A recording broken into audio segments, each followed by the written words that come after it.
आणि एक महत्त्वाची बातमी, कपिल पाटलांवर भिवंडीमध्ये गुन्हा दाखल झालेला आहे। आताची महत्त्वाची बातमी, शिवीगाळ केल्याचा कपिल पाटील यांच्यावर आरोप आहे। सरकारी कामात अडथळा आणल्याचाही ठपका ठेवण्यात आलेला आहे। भिवंडीच्या शांतीनगर पोलीस ठाण्यामध्ये कपिल पाटील यांच्यावर गुन्हा दाखल करण्यात आलेला आहे। आताची महत्त्वाची बातमी आपण पाहतोय, कपिल पाटील यांच्यावर भिवंडीमध्ये गुन्हा दाखल झालेला आहे। या संदर्भात अधिक माहिती घेऊयात आमचे प्रतिनिधी फैयाज शेख यांच्याकडून। फैयाज, काय अधिकचे अपडेट्स आहेत? कपिल पाटलांवर गुन्हा दाखल झालाय।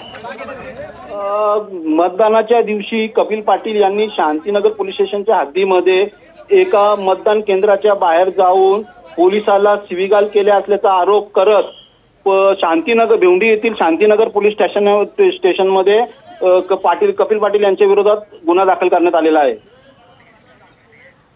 अगदी, पण आपण पाहतोय की त्यांनी अपशब्द वापरलेले आहेत, शिवीगाळ केलेली आहे आणि तो आरोप त्यांच्यावर ठेवण्यात आलेला आहे। त्या संदर्भात काय अपडेट्स आहेत?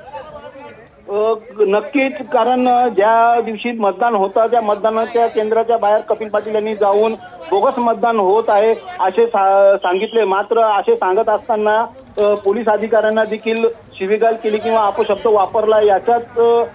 यामुळे शांतीनगर पोलीस स्टेशनमध्ये कपिल पाटील यांच्या विरोधात अपात्र गुन्हा दाखल करण्यात आलेला आहे।